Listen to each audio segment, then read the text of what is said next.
Oh, hell no. You gotta be kidding me. I guess I can't sleep. I guess it's New Year's time. Transfer windows here. There's gonna be news coming in. I thought, New Year's Day, we're safe. I put out my last video of 2025 yesterday, talking about the what I think is the best Chelsea starting 11. Trying to give Maresca some tips because honestly, I saw potential in him. Clearly, he's a young, inexperienced manager, but he came in, he got us some results last year, and it's clear that he cared. He was trying.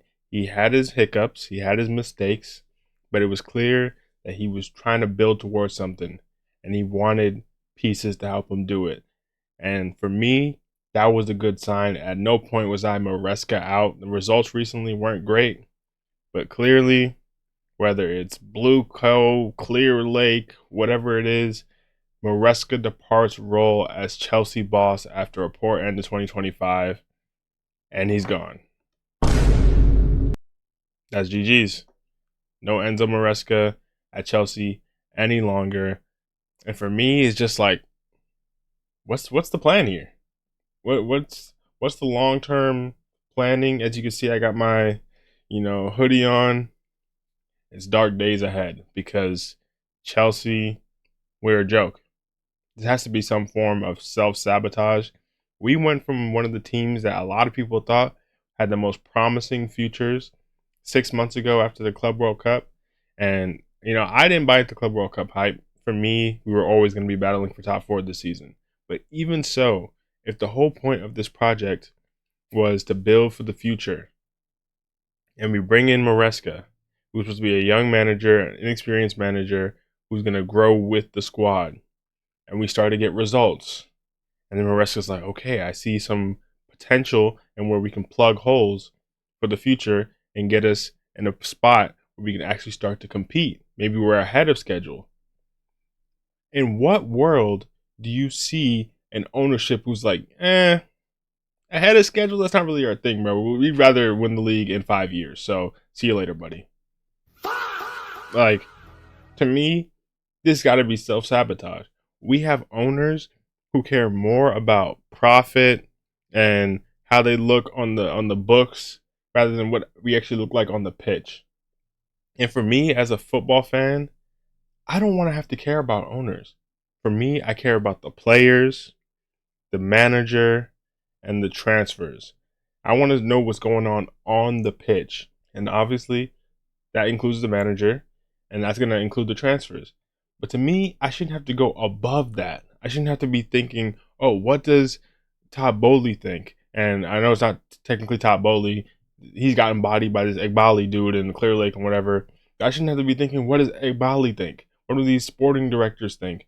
Do these guys even care about the sport? Do they even care about our success on the pitch? Because it should be a given that the people above are doing the best for the club, have the best interests of the club in their minds.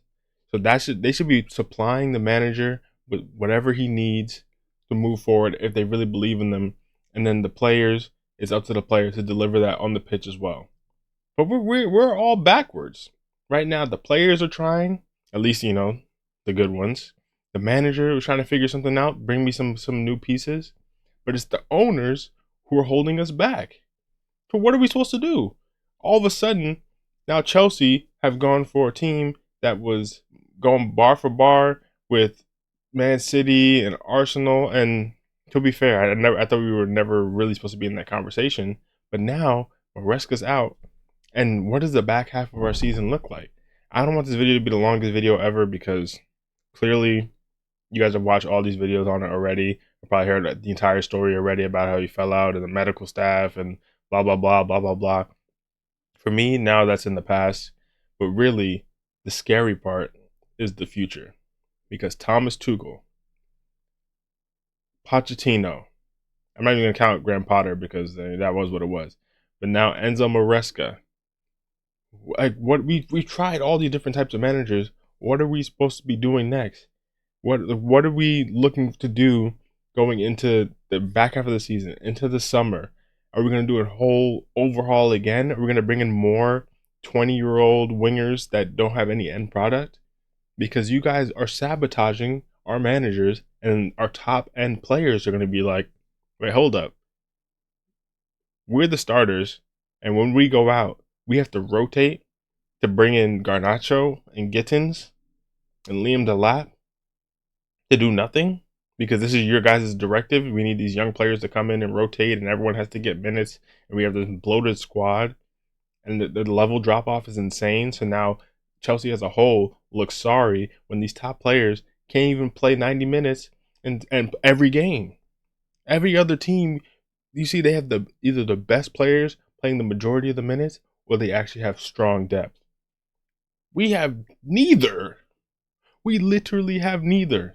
So what are we supposed to do? What are we supposed to do moving forward? What does 2025 look like? I don't even know at this point, because clearly BlueCo, Clearlake, whatever it is, we don't care about the result on the pitch. And Enzo Maresca, I'm sure he's going to go on to do great things with Man City or whatever other team. He has a lot of potential as a manager. But when you can't even start to be a little bit ambitious, when they just want you to be a yes man and say, yes, I will continue to play this 20-year-old who's trash just because you guys want to rotate minutes and this is the project and we want to sell them on in the summer for profit, then really, what more can you do? If you're a serious manager who wants to get results and challenge for things and be ambitious, how can you come into Chelsea and say, this is the club for me, these owners back me, the sporting director is going to back me, and I'm going to get pieces to really implement my vision? Realistically, that's not going to happen. That's not going to happen unless something crazy happens, unless somehow Todd Bowley was able to take back control. Apparently he actually has some good visions for the club. I don't even know.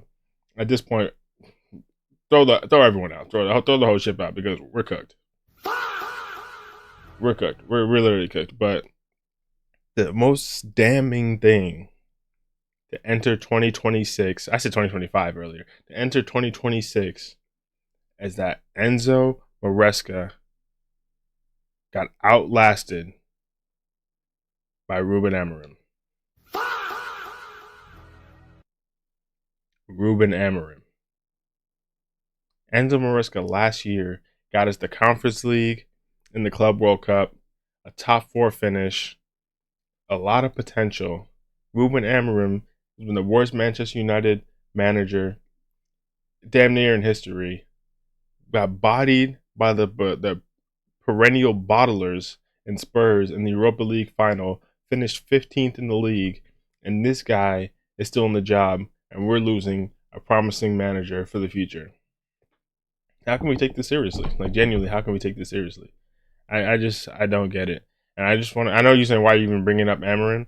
I'm just showing you guys the levels. The levels. They're just levels.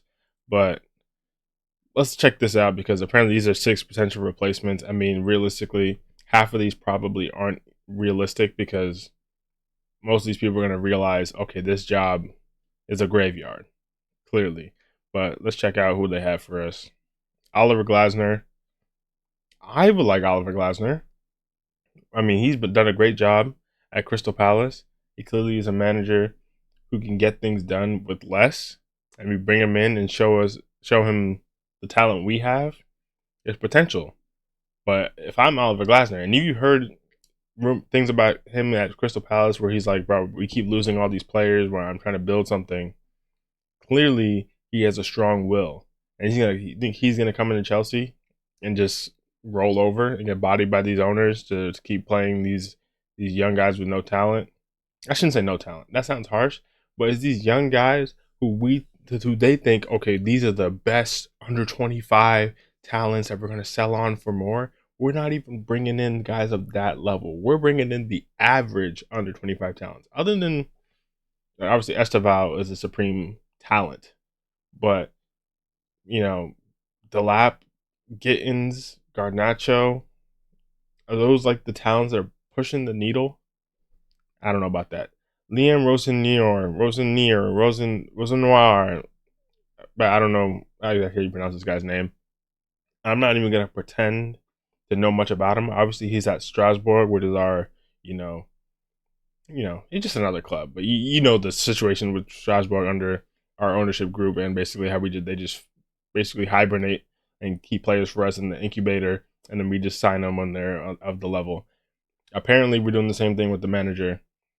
People are claiming he's been done a good job at Strasbourg. That's where we're going to bring him in. I think they're like 7th in Ligue 1, which is, you know, fair enough. But realistically, if we bring him in, there's two major things with this.